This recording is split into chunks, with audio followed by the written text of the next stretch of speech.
All right, everybody. Thanks so much for stopping by another live episode of Real Estate Titans. I'm your host, Greg Fowler, traveling throughout the marketplace, interviewing the top real estate professionals in our field, essentially gathering insight, inspiration, really drives and motivates these top producers above and beyond everybody else in what I'd like to consider a real estate titan.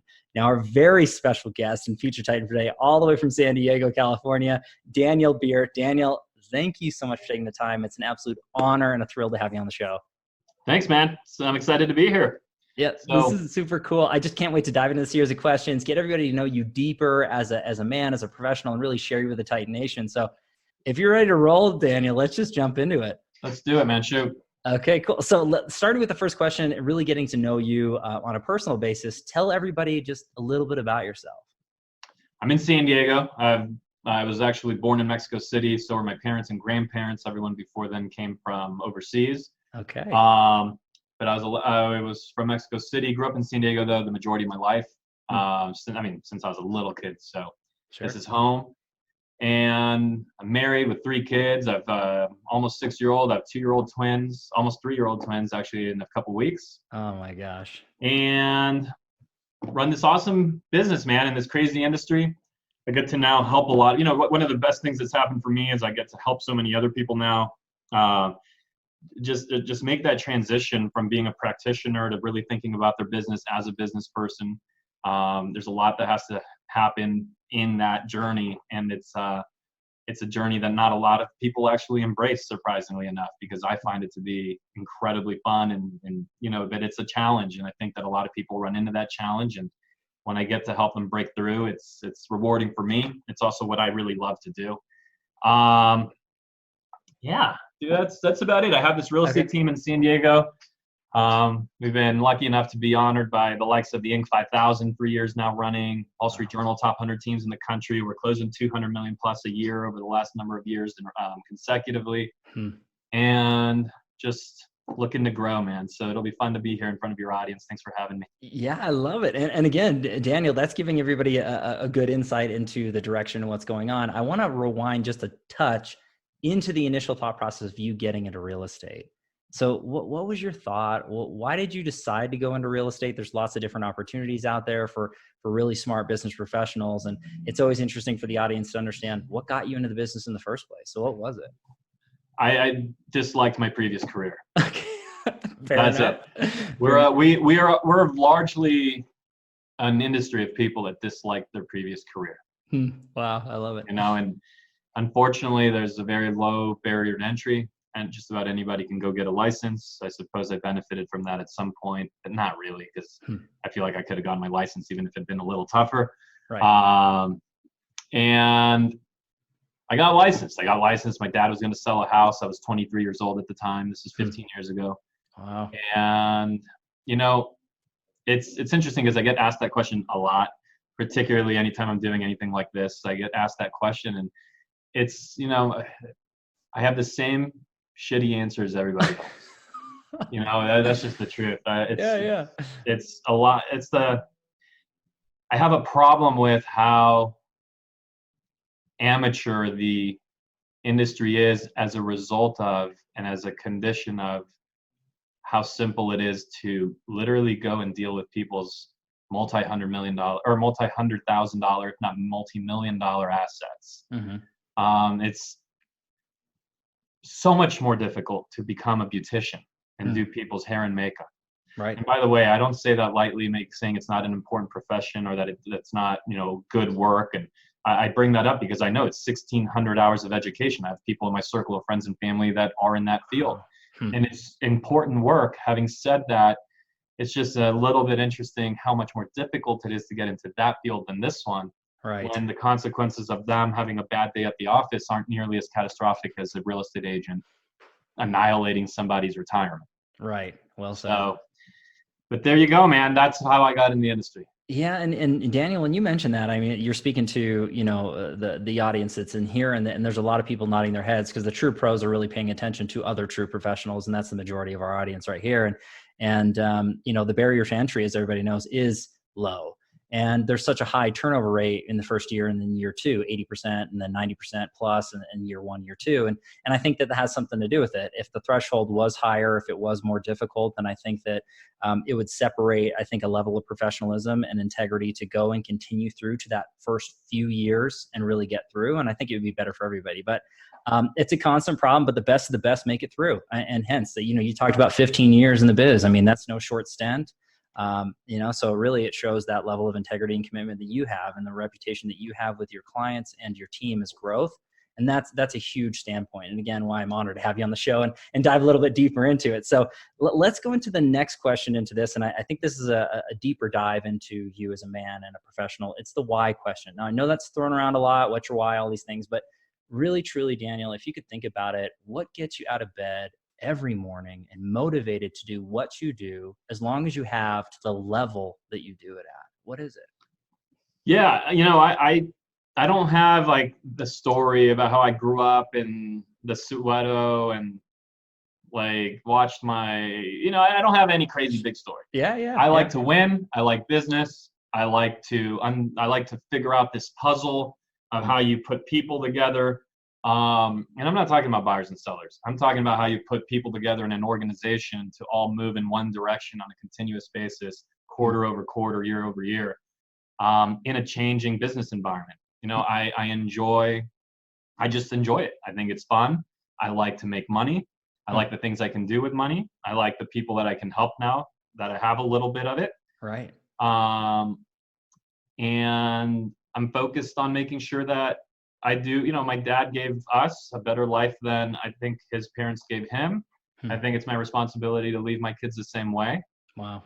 And it doesn't really go that much deeper for me, but that's been enough. Hey, Daniel, that's pretty deep. You're talking about your family and your legacy in the community and impact the people that are around you and really treating this like a true business and not just flying by the seat of your pants. And I think that that's huge when it comes to compelling nature. We didn't dive deep into the Beer Home Team and again, everything that you're doing in the community.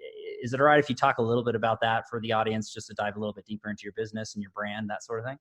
Yeah. So I operate the Beer Home Team. We broker through eXp Realty. Okay. We have 30 or so people on our core team. Our core team is made up of people that are all focused on building the Beer Home Team brand. The Beer Home Team brand means something in San Diego County. It's something that we've poured literally, 7 figures plus into. Wow. And it's really the best decision I've ever made was to build out that brand in a strong way. Mm-hmm. In addition to that, through the group that we've built, which really we think about it as a training platform, as a mentorship group, where there's perfect alignment because I only get paid for the work I do with my mentees, with the people in the group. I only get paid if they sell homes because It's set up on a minute little referral fee basis. And I'm talking minute, like low single digits. Right. So I have partners across the country, 36 different states. I've been doing it for 2 years now as far as growing that part of our business through the eXp platform. Wow. 1,588 partners as of today. So Unreal. It's really a fun thing. Like on March 20th, for example, I'll be, and I'm not sure exactly when this is, well, we're live now, right? So this is airing now. Yeah. So on March 20th, I'll be in Phoenix with our partners having a day-long mastermind. We were in Key West on the East Coast earlier this year. We'll be in St. Thomas later in the year. Wow. We have an big event coming up in Dallas later in the year. So anyway, we have a lot of fun. But the beautiful thing about it is all we focus on is helping each other grow our real estate business. And our guess simply would be that would be attractive to people. And that's been attractive for what us is the right people. Right. And so that's the gist of it. The Beer Home Team is doing, we just had our second consecutive $200 million year of sales volume. Unreal.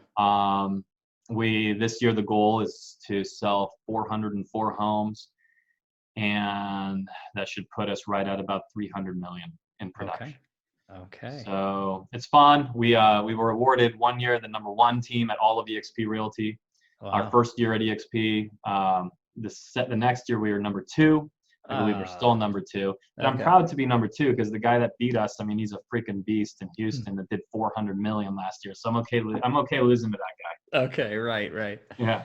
No, I think that you're diving really deep into really, your core values and what's happening and really making things. And again, that continuous message that's feeding through is treating it like a true business and really leveraging and building a right structure to not only do more transactions and more volume, but you're able to touch more lives. You're able to really make an impact in the community of San Diego and all over the world that you really are influencing into the real estate market. So I want to dive into question number 3, and this is actually a crowd pleaser for all the people who are watching or listening to this because they want to learn from the Titans. They really want to understand how you've grown and scaled your business or continue to. So if you could, Daniel, look back at your business thus far, pick or choose 1 or 2 things that you added to your business that you really felt that it took it to another level, that you really saw that needle spike.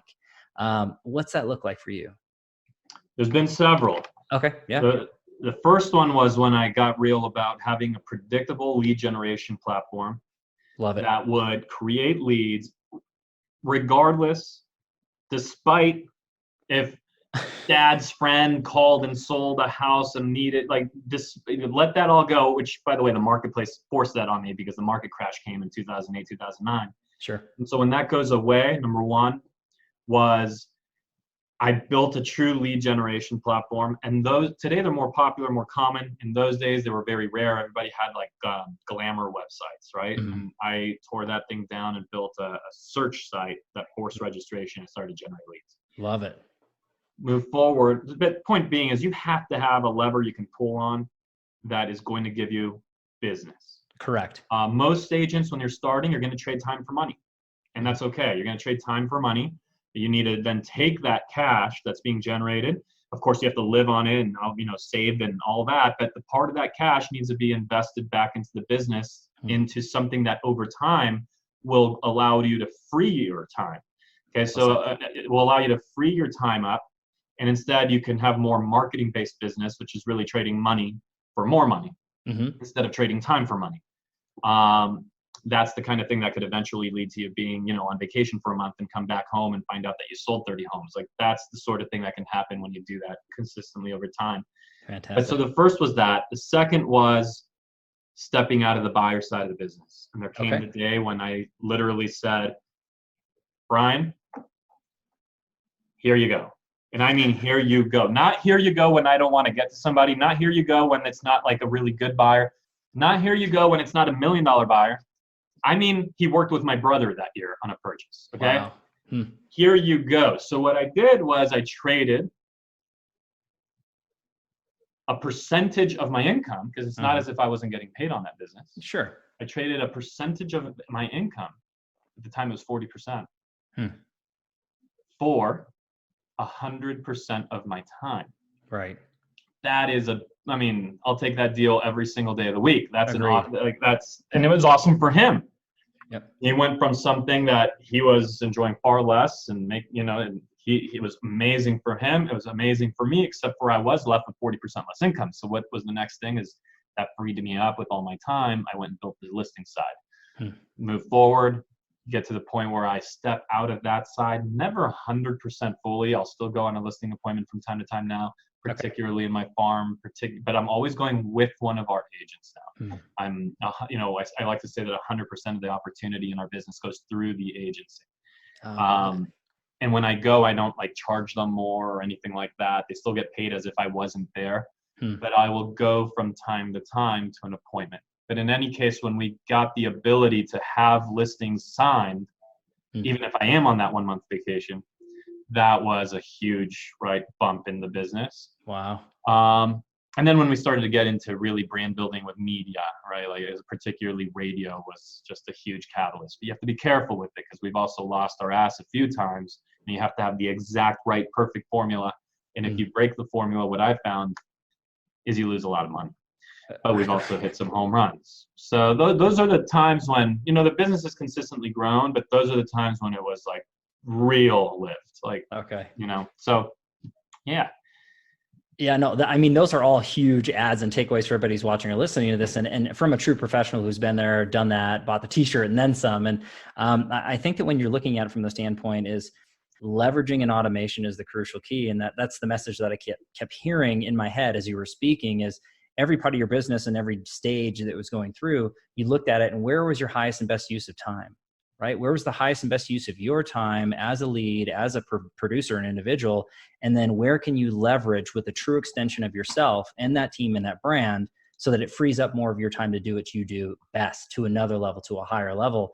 And really through the mainstays of, there's only really 3 ways to leverage and automate, especially into real estate. It comes down to, and correct me if I'm wrong, Daniel, but you're looking at systems, technology, and people. And when I say systems, I don't just mean, typical into technology. I mean, a system could be a piece of paper that you write on, you get a new client, you move to the folder. Well, for me, it's been people. Okay. More than anything else. Sure. So, I honestly, I left something out that's really important. So I'm glad we came back here. Hit me. There's when I stepped out of, there was technology when I had the first lever, right? But then it was people, when I had the people that could run the buyer side. There was people when I had people that could handle the listing side. But along the way, there was also people handling the back of the house. Right. And I almost went into real estate agent mode there, forgetting about that side.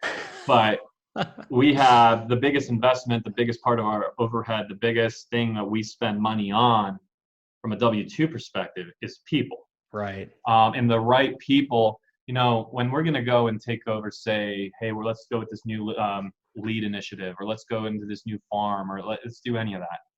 We also measure it against, if we took that money and hired a person, what would that do?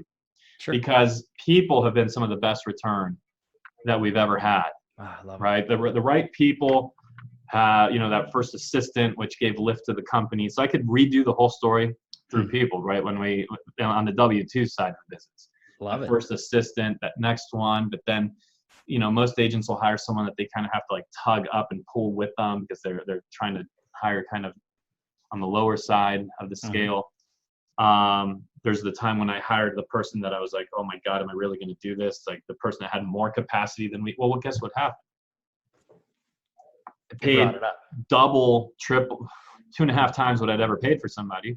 Mm-hmm. But the business grew by $1 million in GCI, about $450,000 in profit after paying the person that year. Right. Right. So those have also been the things that have given higher degrees of growth to the business. Daniel, and that's where I spend all my time now, is in really just trying to become better at identifying talent, hiring them, leading them.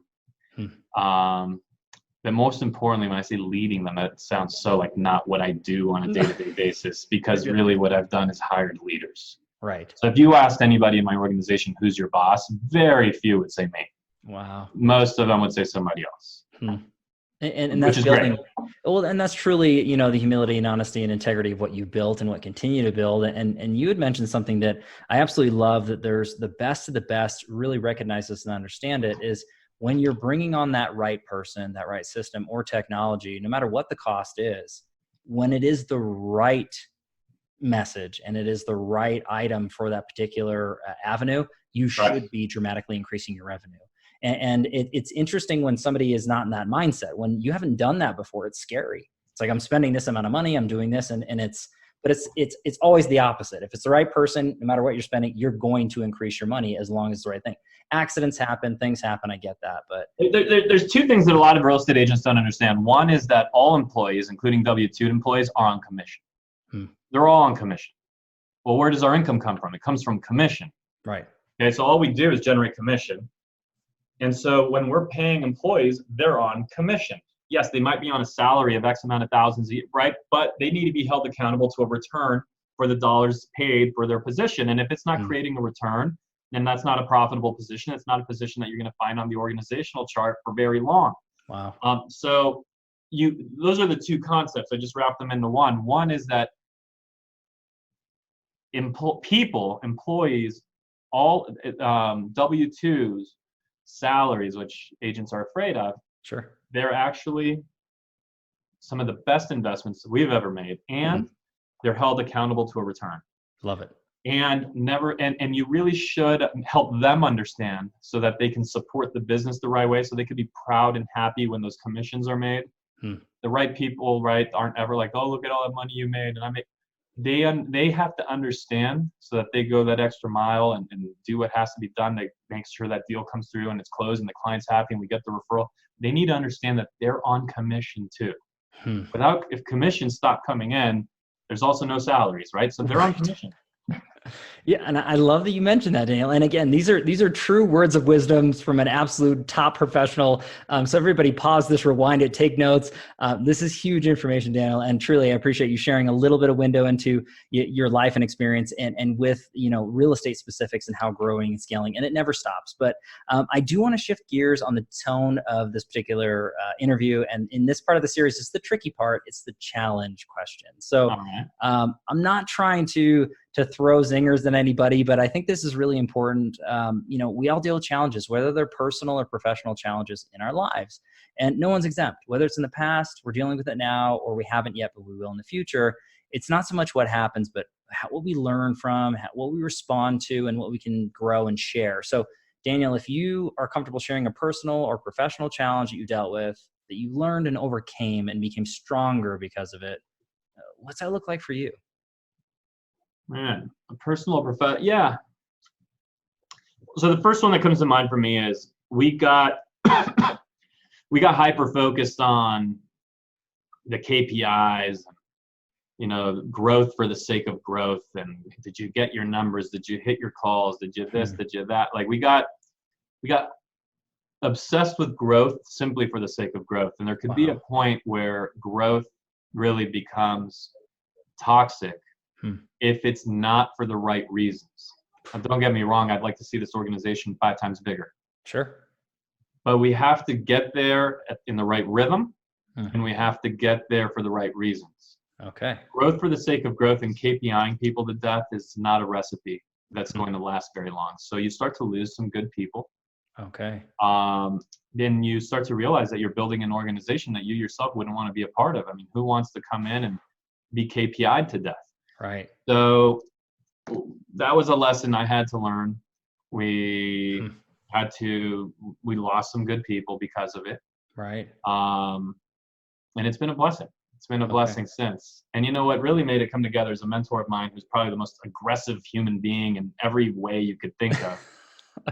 Very successful business person, but just an ultra aggressive person, said to me, he said that to me. He said, growth for the sake of growth can be a very bad thing. Yeah. And to hear him say that, I was like, I've never expected you to say that. Like, you don't say fluffy shit, right? Like, you say you're only like hard all the time.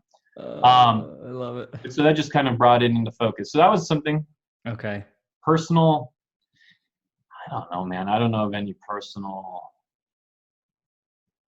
Nothing stands. Again, I wish I had some story of like this horrible thing that happened to me, and then I had to overcome it, and I climbed the mountain and got back up, and it's super inspirational. Everything's good. I have a nice family. I have a nice extended family. Yeah. Well, and Daniel, and that's totally cool. And again, asking those questions, I mean, really, if it's there, it's there and it's something to share. If it's not, that's completely fine. You share the business side, and that's crucially important for this audience is, just having key performance indicator meltdowns and really just looking at those KPIs all day long, calls, revenue, you can wipe out the people, and it's all about the people. It's not an I situation. It's not Daniel. It's everybody, including Daniel, that makes this work. But understand that ahead of time is crucially important. So anybody out there who is in that same standpoint, they can listen and watch and learn from you. You went through that trench. You got out from it. You learned from it, and you guys are better because of it. And that's the point. That's really the point, is you don't let it stop you. You learn from it and you keep moving on, no matter what the case may be, personal or professional. Right. So yeah, no worries about not having some crazy insurmountable background, because not everybody does, right? And it's okay. I mean, we all look at our things in our lives and we deal with what we have. So I do want to shift gears, and this is actually one of my favorite questions. And this one ends up being the travel back in time question. Now, this isn't designed to change anything that you went through, because everything that you went through in your life, positive and or negative, personal or professional, made you who you were. So you don't want to change any of that or adjust any of it. However, if you could go back in time, Daniel, at any age range, any time frame of your life, and give yourself a piece of advice or two, what would you say to young Daniel? What would I say? I don't know, just a few things popping to mind are, I would have spent probably some more time after college just finding myself, whatever that means, right? Sure. But I mean, like, maybe just living in Manhattan and doing nothing Hmm. and being a waiter or whatever. I'm not saying Sure. that's nothing. No, no, no, Being a no. waiter. I just mean like if you're a waiter because you're doing it as a career because you're in that profession and you're doing it to build, then awesome. Right. I'm talking about just like being a waiter at like a taco restaurant and like just making my way, trying to live in Manhattan for a year and Sure. bum my way through. That's what I'm talking about. Hmm. So I would have probably wanted to do a little more of that. Man, I would have really, and people told me, so Okay. people told me, but man, I would have really, I wish you could understand what it means when people tell you to really soak up those years when you're married and no kids, the pre-kid years. Wow. Like to think back, and it's almost impossible to even remember what it was to think of like waking up on a Saturday and like having nothing to do at all. Like zero. Like it's a weird thing to really even remember what the heck that was or what it felt like or what would we do. Oh, wow. So I would have just, I don't know. I feel like there was more that could have been done with that time. Yeah. It's definitely different with 3 kids. Oh, yeah. Those are a few things that come to mind. In my early professional career, I wish I had been, I wish I'd found out sooner than like 4 years into the business that you could actually sell more than like, 15 homes a year. Okay. I thought that was like the most a human being could do. Wow. I remember being at a conference where somebody said, he just straight up said, and this is in San Diego where if you're selling 20 homes a year in San Diego, you're like a rock star. Sure. And he said, look, if you're not selling 24 homes a year, that's just 2 homes a month. That means you're failing 28 days a month. Wow. If you're not doing that, then what the hell are you doing? Hmm. And I was like, holy shit, I didn't even know you could sell 24 homes a month. Like, I didn't know that was an option. I really didn't. Unreal. So I wish I'd gotten into environments like that sooner. Okay. That started to change my thinking, expand my mind, that kind of thing. Well, so I want to address all that because what you said is huge advice for everybody who's watching or listening, and not just for young Daniel, but myself and everybody included. When you're talking about that time in those college age range where you want to explore and take off and really just soak in a little bit of life before you get down to it, there's so many portions and processes that we can all reflect on and try to find that time in our lives now, right? We can't go back and change that. But if there's a time in our life where we can figure out a way, and especially into real estate, and so many real estate professionals do this, is they're leveraging and automating their business. They're growing it to a true machine where they can truly take some time away. And they are gone for a month or two. We're not talking about years and years at a time, but I think that that's huge reflection to just take time and as you said, find yourself in a way, but do that over your lifetime. It doesn't have to be one specific time. And I think that's good advice all the way through. When you're talking about that time frame, and this hits home for me particularly. I'm a new dad. My daughter's 19 months old, and it's our first child. And I do remember those times where my wife and we literally had nothing to do on that time frame. It's like, well, what do you want to do? I don't know. Let's drive up to the mountains, and we drive up 3.5, 4 hours on a whim. We don't have anything planned. You just go and do it. Now it's regimented, and everything's got to be in order, and you got to plan, and you got to get sitters. All this. I mean, it's not the same. But I guess the point is to me is we can't go back and adjust that and change that, but we can try to have reflection and try to have personal time with our spouse and really try to focus. And it's easier said than done, but you got to be able to put the time in and reflect on it. If you don't think about it, it's not going to happen. So I think that that's really, really reflective and utilized for everybody else into that. And then finally, what you're saying is those expectations. I mean, you're talking about production.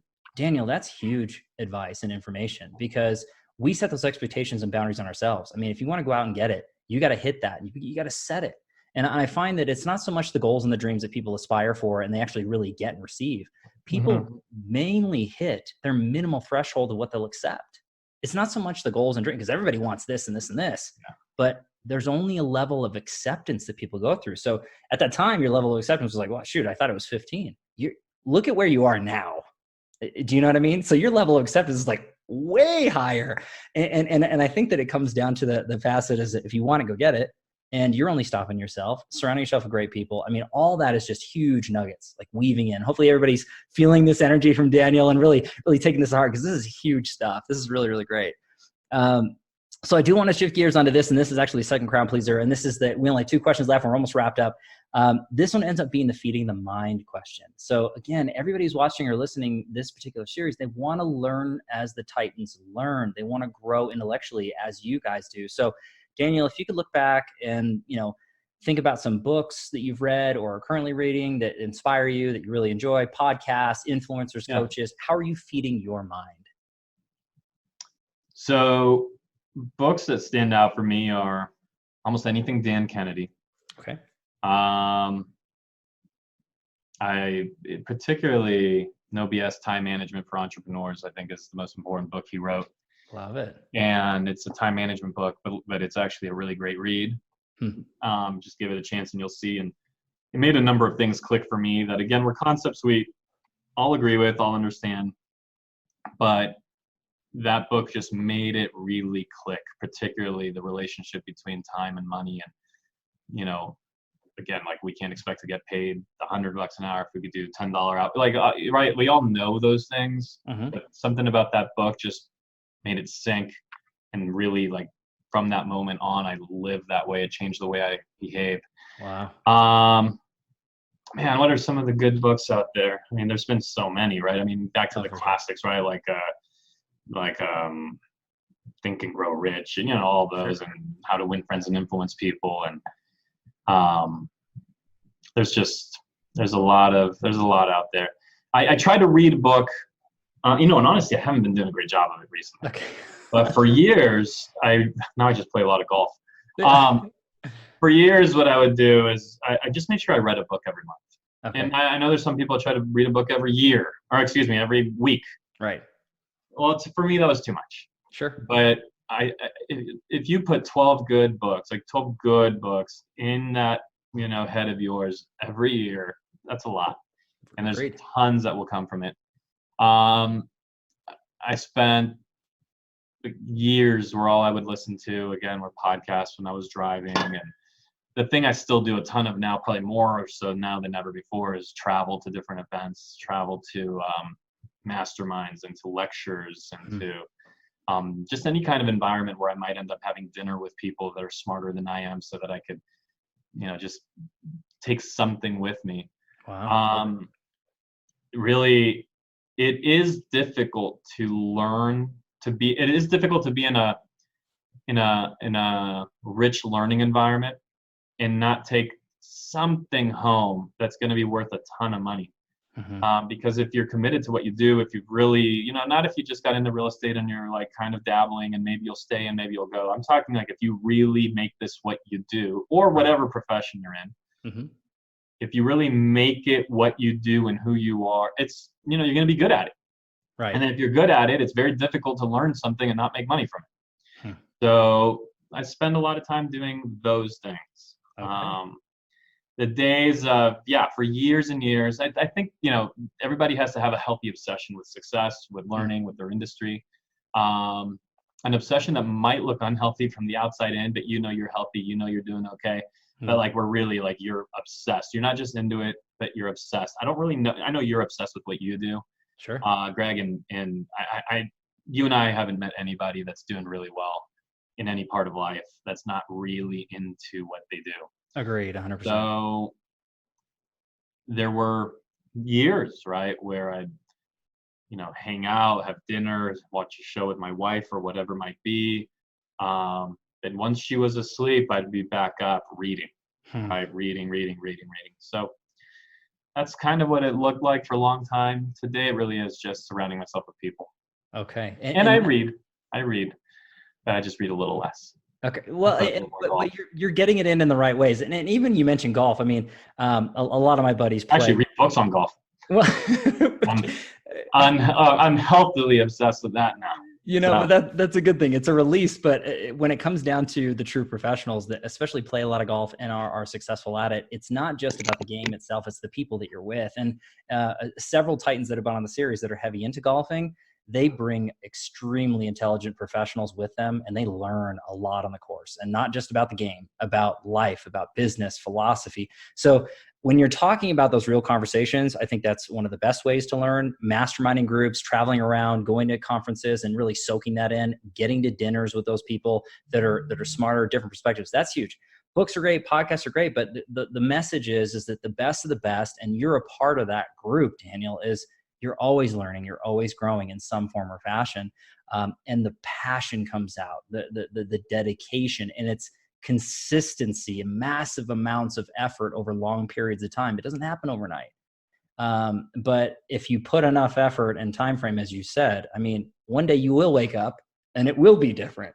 But, it's that bell curve, it's that hockey stick effect, but compound, however you want to call it. But I think that's beautiful. And again, I'm going to, as always, everybody, I'm going to have a list in the comments down below so that you can feed your mind and really try to learn the same way that Daniel does and goes through. And there's just so much in here. And I know that, we only got to scratch the surface of your professionalism and expertise and just your brand in general, Daniel, but it's been an absolute blessing and a pleasure. I want to wrap everything up with a final question. Now, this one ends up being a quote or mantra that sums you up as a man, as a professional. What's that look like for Daniel Beer?